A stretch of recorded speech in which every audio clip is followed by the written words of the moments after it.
The operational excellence side of the entrepreneurial dream has been significantly aided thanks to the advancement of artificial intelligence, according to the Forbes Technology Council. AI-powered insights and predictive capabilities can act as a true game changer for entrepreneurs in many ways, including mitigating financial, operational, and compliance risk, to identifying market trends and opportunities, while also alerting you to competitive threats, while also forecasting market needs and trends and predictability. Meanwhile, according to Oracle and their global research, it revealed that 85% of entrepreneurs reported experiencing decision-making stress, including regret, guilt, or doubts in connection to their decision-making over the past year. This is where artificial intelligence is key. For my friend Philip Blackett, he's on a mission to establish small business owners and entrepreneurs with an annual revenue of between $1 and $10 million to make the dreams of their business a reality and coming true. Blackett is an investor and growth advisor, helping businesses to grow their sales profit and exit value through dream business makeovers powered by artificial intelligence. And Blackett joined me this week to discuss business prosperity, the role of artificial intelligence, and the special nickname that his grandmother gave him, which has bestowed so much success upon him. I'm Kevin McShann. Let's have this conversation.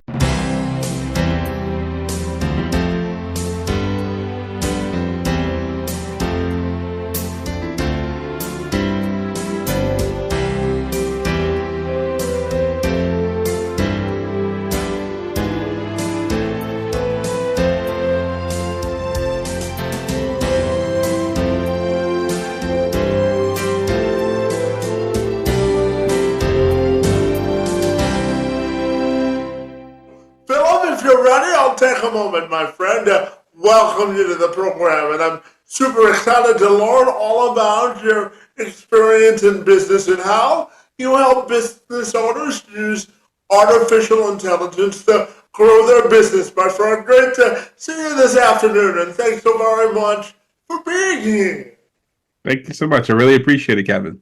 Absolutely. So, Philip, just before I ask you about your specific difference in business, my friend, I wanted your perspective on how you really believe artificial intelligence has changed the game in business. What are your thoughts there? Yeah, so I look at it, Kevin, like artificial intelligence is similar to how I think people should look at it with the internet. Like if you remember, like when the internet first premiered, a lot of people were thinking, what is this new thing that you get on a computer and you find a website and you connect with people on a text via called an email and that sort of thing, where like what was once like kind of novel or kind of weird is now like the thing we do every day. Like us being able to connect now was once a new technology that people were afraid of. You know, talking to somebody I haven't met before across the world, how can that actually happen? And so I think it's something similar with AI. Like artificial intelligence is not a fad. This is something that's going to be around for the rest of our lives, and it's only going to get better with each day.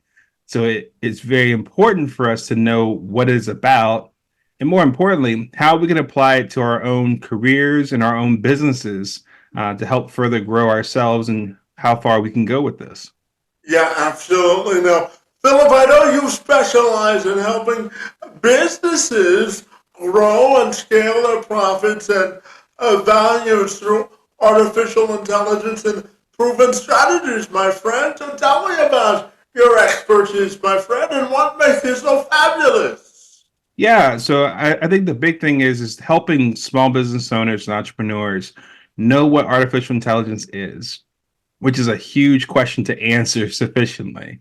But more importantly, figuring out how can AI help you further what you're already doing in your business and at the same time be able to do it much more effectively, much more productively and profitably, and also less costly for you as well. So you think about it in the sense that a lot of small businesses, even your local mom and pop stores, they're thinking to themselves that they can only grow so much because they can only do so much in the 24 hours each day with themselves and their teams and only reach certain number of people given what currently exists. With AI nowadays, it's almost like having your own high-powered assistant that doesn't take off work, doesn't have a sick day, doesn't have, thoughts of whether or not to come to work or not. It's like you have someone that's there at your beck and call 24/7, however way you want to program it to help further your business, get yourself in front of more people, get yourself to serve more customers, and help you to build a better business the way you envisioned and dreamed of before life happened. Yeah, absolutely. And, Philip, I want to talk to you about the idea of efficiency, my friend. And how do you think artificial intelligence is connected to that concept? What are your thoughts there? Yeah, so I think a good way to do this is with an example. If you have a job that you do, Kevin, in your business that takes you probably like 8 hours a week, right? It could be something as far as like transcribing this podcast episode we're doing right now, right? If you were to go about transcribing this whole podcast interview we're doing right now, let's say it takes you 4 hours. And if you do two episodes, that's 4 times 2, that's 8 hours a week that you're doing replaying the episode and getting the transcription. But if you were able to use an AI tool that can listen to your full podcast episode and transcribe it in a matter of minutes, how much time do you save? You save at least 7.5 hours. So when it comes to efficiency, I just bought you back 7.5 hours of your time back each week, which if you multiply that times 4 weeks, you now got 30 hours a month back. So now 30 hours, you can now do more podcast episodes. You can promote your podcast more. You can do other activities that you said, frankly, I just don't have the time for. Well, now I just came up with 30 more hours for you. And so that's just one example that for any business owner or entrepreneur, when you think about it along those lines of how much time can I save myself? And with that saved time, what can I now do that I didn't have time before that can help me further grow my business compared to what it was before AI? Yeah, absolutely. No, just playing devil's advocate for just a second, Philip, I'm wondering your thoughts on anyone watching or listening to this who works in business and says that AI is an effective tool, but I don't want to lose the authenticity of a human connection. What would be your response then? Right. So I think the thing is that this is not a all or nothing type of proposition where it's like if I embrace AI, then AI does everything for me from soup to nuts, A to Z. No, this is however way you want it to be. Like a way to look at it, Kevin, for example, is maybe some of the things that didn't have you in front of a human being when you're working in your business, maybe some of those jobs you were doing could be outsourced to AI. And if you did that, maybe the save time you have, in this case, 30 hours a month in that previous example we had, maybe that now saves you 30 hours that you can call on past guests of yours or your audience members or reach out to new people for new partnerships because now you have more time to do things that only you can do that you can now focus on adding that authentic human touch to that you probably didn't have the time to do beforehand because you were doing a lot of back office work. You were doing a lot of grunt work, so to speak, that had to get done that either you might not have really loved to do or didn't allow you to enjoy that sphere of genius that only you can do, especially when it involves talking to and interacting with other human beings. Now you can do that with the savings and efficiency from AI. Yeah, absolutely. Now, Philip, I really think that artificial intelligence has helped people with messaging in business, and I'll use myself as an example. So, outside of hosting this podcast, Philip, I also do some professional speaking to organizations about building an inclusive culture. And sometimes I play around with email copy and different ways to message people and tweak my messaging as I reach out to people. So tell me how artificial intelligence can help um, business owners tell a more inclusive and succinct message. What are your thoughts there? Yeah, it's one of the things for me, Kevin, that, I've been through a lot of education in my short lifetime, and a lot of that was based on how to write good email, how to make good writing in terms of the communication using the written word.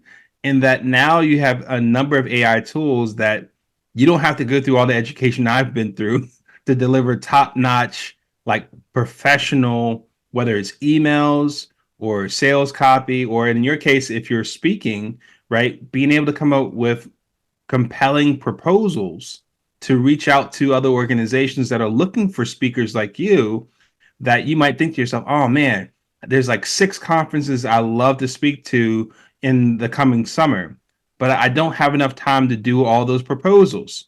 Well, now you can use one of the AI tools out there and say, hey, I'm a speaker that focuses on having a more inclusive culture in the workplace. These are the things I want to focus on, and these are the 6 conferences I want to talk to. Help me come up with 6 specific proposals. Here are the websites for each of those conferences, and here's what they're looking for a speaker, and come up with like a 1,500 word at least proposal that I can now send to them by tomorrow.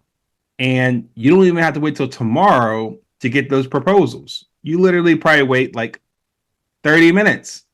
So now, while you're getting something to eat, or even if you took a nap, by the time you finish, you have 6 first drafts of proposals that you now can review, add your own voice if you like, edit it to your liking. But now you have 6 proposals you can then go ahead and send that took you 30 minutes versus maybe like 6 or 7 hours. Yeah, absolutely. And, Philip, I know that the pandemic really caused you to have sort of a business pivot, my friend. So tell me about how the pandemic really impacted you and the way you do business today, my friend. Yeah, so I think the pandemic for me, like I had a business that basically went through a lot of ups and downs with how the pandemic happened. And I think now when I work in business, one of the key takeaways for me was the pandemic definitely democratized the use of video conferencing like Zoom, like how we're doing an interview right now, right?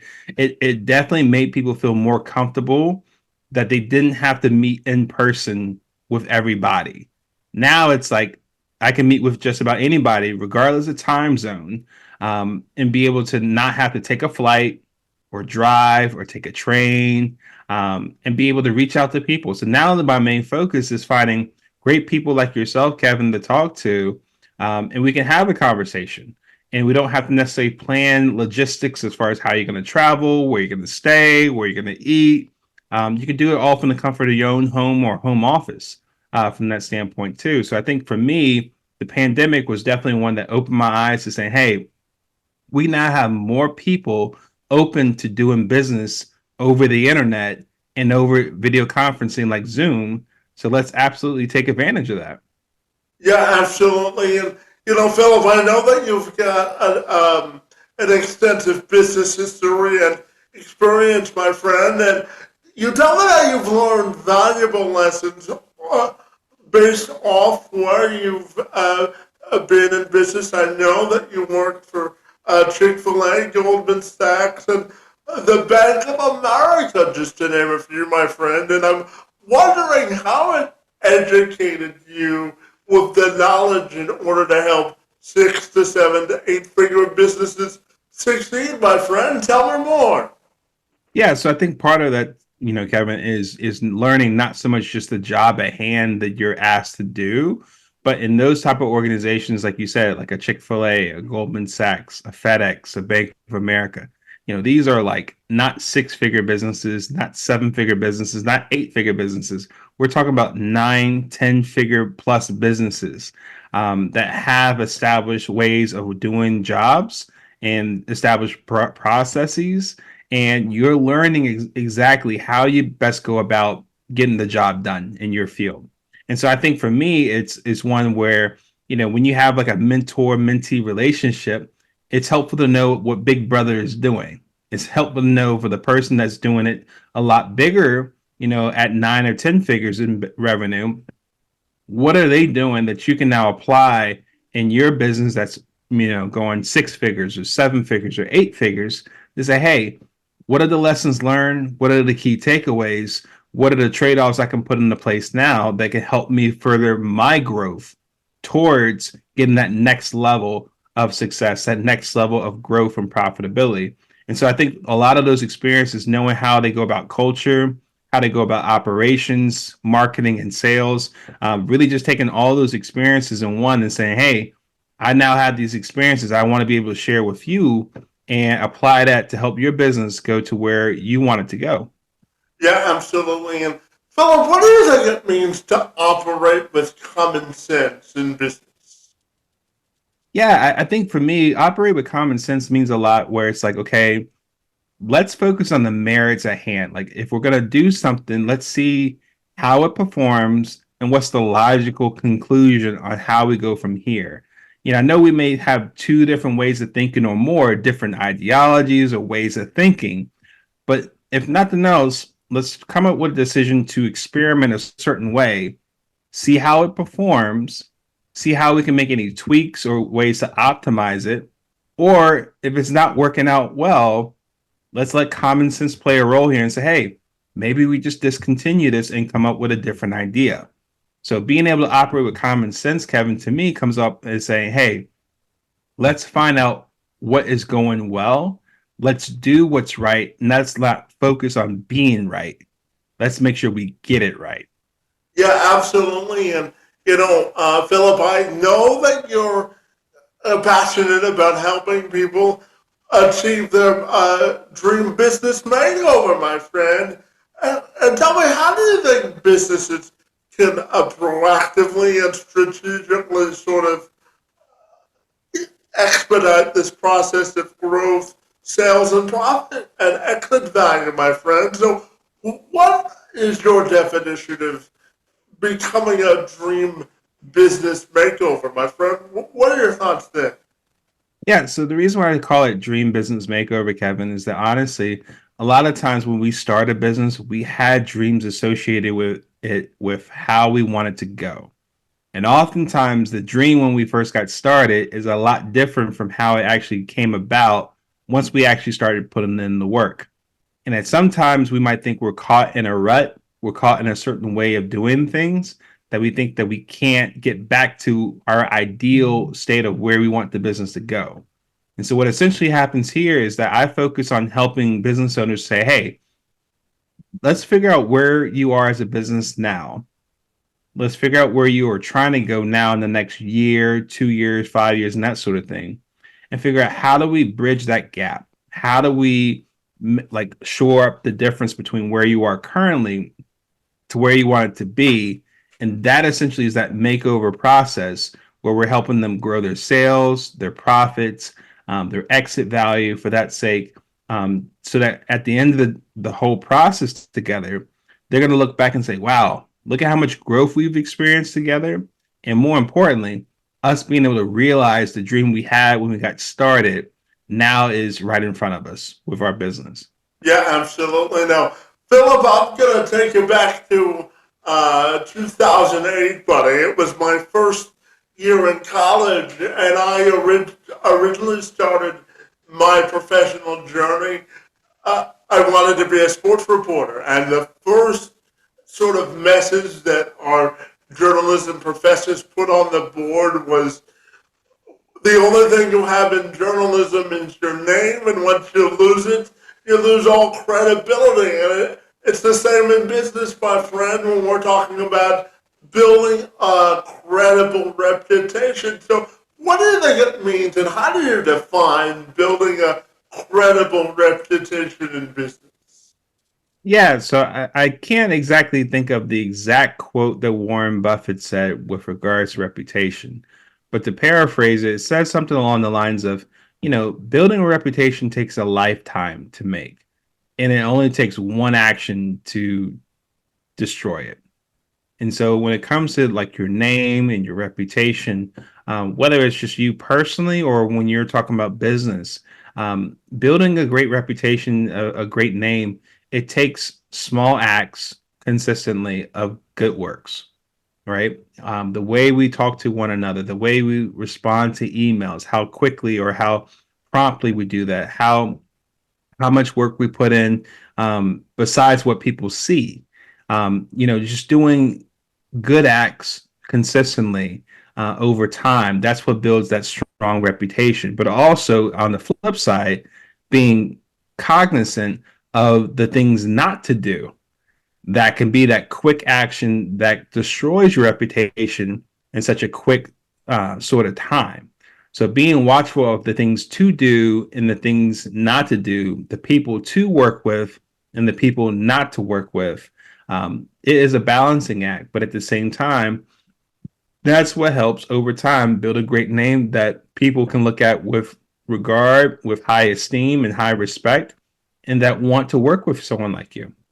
Yeah, absolutely. And Philip, I'm fascinated to get your perspective on creating more inclusive and equitable spaces in business for folks with disabilities. And how much of a competitive advantage do you think it is for business owners who really embrace the idea of diversity, equity, and inclusion in business? What are your thoughts there? Yeah, so I had a couple of thoughts here. Like one of the books I wrote focuses on how to respectfully debate with those who think differently than you. And so when it comes to neurodiversity, people that may think differently from neurotypical people, I could speak for myself, being one that's on the autism spectrum myself.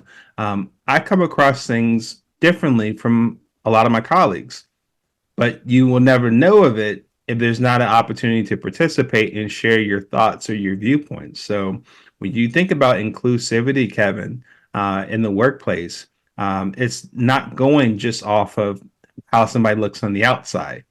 It should include diversity of thought in terms of how someone thinks on the inside, so that what you're having is not necessarily a rainbow of people across the table at the boardroom. It's more so a number of different viewpoints, perspectives, ideologies, ways of going about a certain problem or a certain task that you're now able to go back and forth to figure out what's the right way to do it.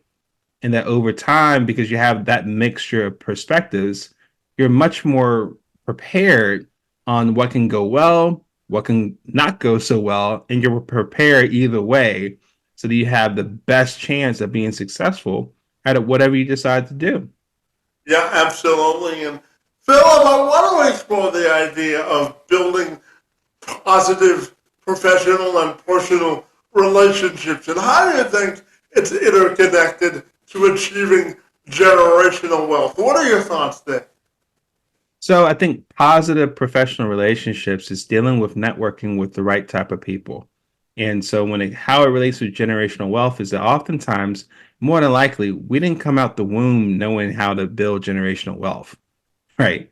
More than likely, we've had to learn from somebody, whether it's how we make our first word, how do we go about walking for the first time, or how do we go about building wealth for ourselves and for our families. Somebody has to teach you.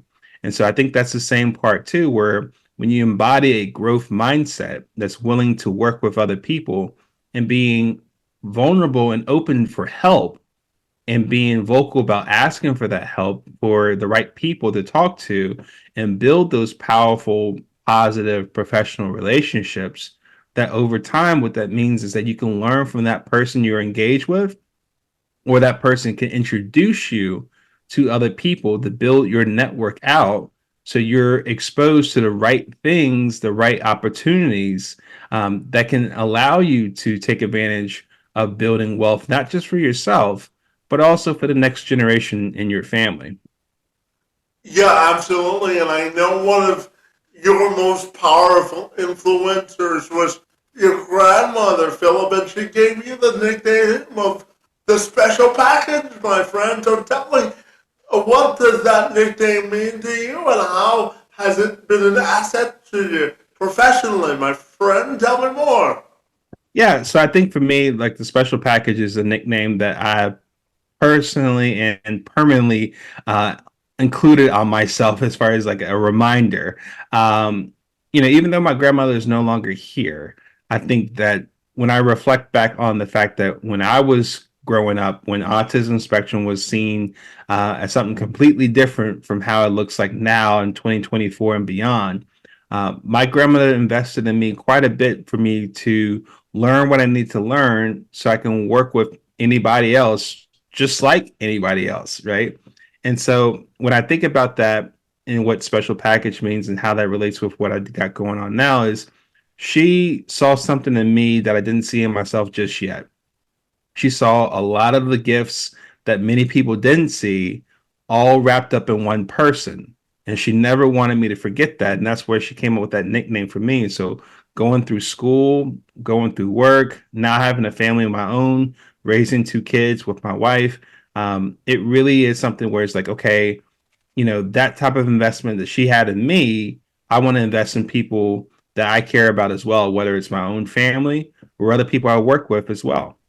Yeah, absolutely. And Philip, I know one of the books that you wrote centers around the idea of disagreeing with people with respect, and that's aptly timed sort of a concept with the political nature in America. So I'm curious to ask you a slight political question in the vein of asking you, how do you think we can disagree with people with respect, my friend? Because if you look at American political culture, I don't have to tell you it's kind of fractured. So how do you think we can come back to a common center where we may not agree, but we can still respect one another? What are your thoughts there?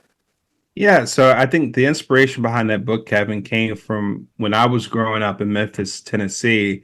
Um, my mom worked in the courtroom. And so I often saw in the courtroom two opposing attorneys that disagree on a particular case. And they will go through the whole case arguing their own viewpoints and why they thought they were right and the other party was wrong. And after they went through that whole court case, and once it was resolved, an odd thing I noticed at the conclusion. What I noticed was when they got out of the courtroom, the attorneys shook hands. They said great job oftentimes, or even more so, I saw them eating together for lunch or dinner shortly afterwards, or even attending like their kids' soccer game or piano recital. Because my thought was initially when I saw that, it's like, oh, you two were just going at each other very aggressively, very passionately about how that person's wrong, but yet you still call each other friends, let alone go eat together and spend time with each other's families. And I saw enough of that to realize a lesson that I think we've frankly lost in our society today. You can love somebody while still disagreeing with them. Like your love is not contingent on whether someone agrees with you on everything. Because if that was the case, I wouldn't be married today. Because my wife of 8 years, we don't agree on everything, but we're still together. So that's a daily reminder for me of what's possible in our culture and in society, despite what social media would have us to learn about each other. And so I think when it comes to that, it's understanding that, hey, there's a way where you can separate the idea from the believer, and you may disagree with that idea and yet still love that believer. And then you focus on just debating just the merits of the issue at hand, meaning there's no need for name calling. There's no need of trying to silence the other person or cancel that person from engaging in conversation again, or there's no need for any over emotional responses that leave somebody intimidated or hesitant to respond or get into an actual conversation about the issue at hand. And even if you come to a conclusion where somebody comes to your side or vice versa, or both people still disagree, you can still show good sportsmanship like we see in our sports every day, even from when we were young.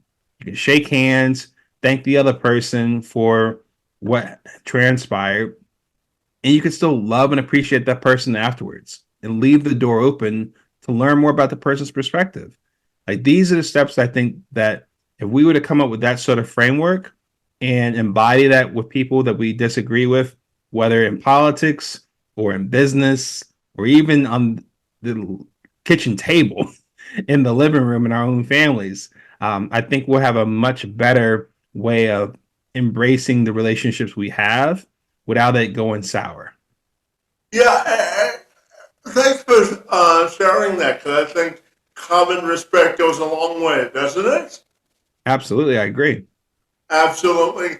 And Philip, if I asked you to stand in front of my class and teach a course on the top three ways to avoid business mistakes, what do you think the theme of your remarks would be, my friend? So I think the theme that would come off to me if I was teaching somebody or a classroom would be um, diversity of thought should be embraced. Let's prepare ourselves to welcome that diversity of thought. Even if we disagree, let's show a way that we can love and respect one another while we learn to work together with our differences of opinion. Yeah, absolutely. And Philip, I'm also curious to ask you, how important is it, do you think, for people to really develop interest outside of their business operations in order to live a balanced life? What are your thoughts there? I think it makes a lot of sense. I think it's one where oftentimes, I was taught, at a young age, like you should branch out and step out of your own comfort zone to learn things that you're either not that familiar with or things that you might initially be against or opposed to. If nothing else, just to round out your body of knowledge and how you can better relate with people that come from that sphere of knowledge. And so I think if nothing else, it's like, I may not be the best in business operations, but I can at least know enough about it to conversate and work with people that are experts at it. Because I may be an expert at marketing, sales, and business development, and I could work with someone in operations who isn't an expert in that either. So now we can combine our forces together, know enough about each other and what we do to work together in a way that's much more powerful than us working on our own. Yeah, absolutely. And Philip, you shared with me earlier that you are on the autism spectrum, and I'll share with you, anyone that watches or listens to my podcast knows that I was born with cerebral palsy, and I found out at the age of 9, my friend, that I wouldn't be able to walk without assistance for the duration of my life because of the severity of my CP. But I always tell people that for me, living life is a blessing and a privilege, and because I have a unique perspective that no one else has, and same for you, my friend. So tell me about establishing what I call our own spaces of difference, my friend, and what does that mean to you? So I think it's one where you're embracing what makes you unique, right? And sometimes that's not necessarily what somebody else can see on the outside. Once again, this might be something that very few people know about you on the inside, but it's something that makes you different, something that makes you unique, and embracing how God made you.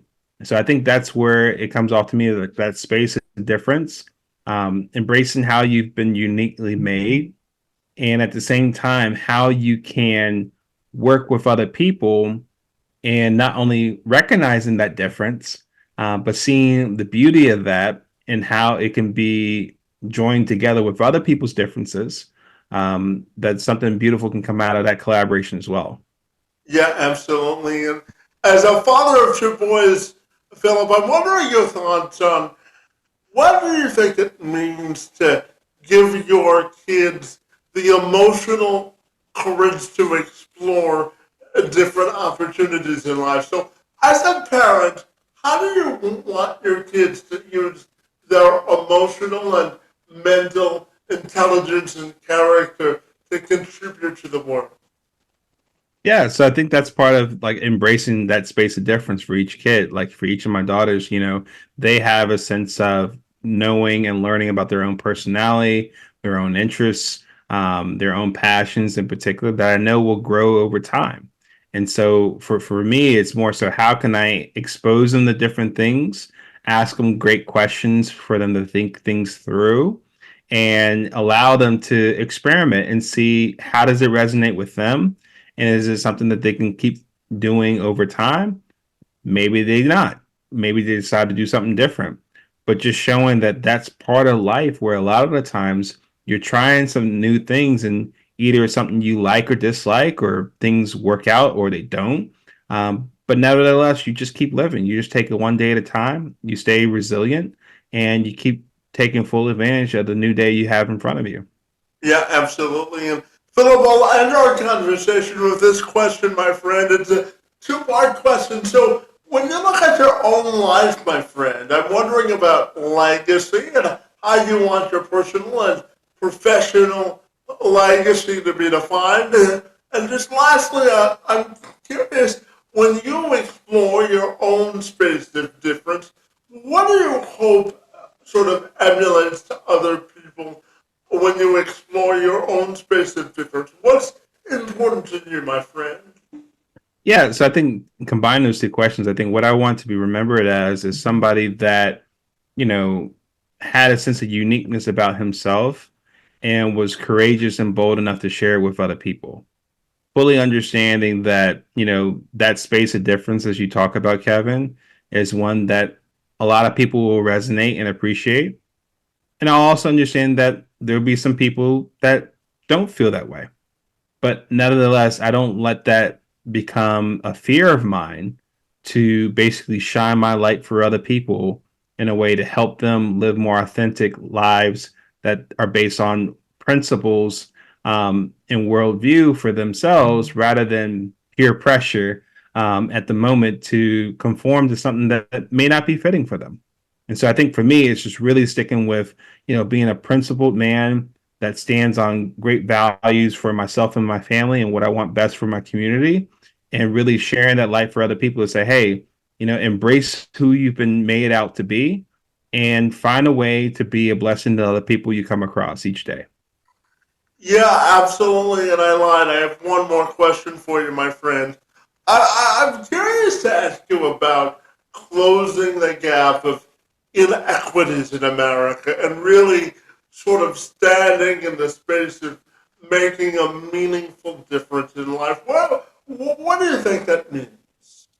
So I think what it means is essentially like really getting clear on what is it we're trying to achieve, what inequities we're trying to solve or eradicate. What does that look like? And really kind of figure out, okay, what are the best solutions that impact not just one person or a group of people, but can impact a number of people beyond that, so that not only are you targeting that inequity to get rid of, but you're also building bridges, you're building relationships, you're building communities in the process rather than dividing or putting people at odds with one another.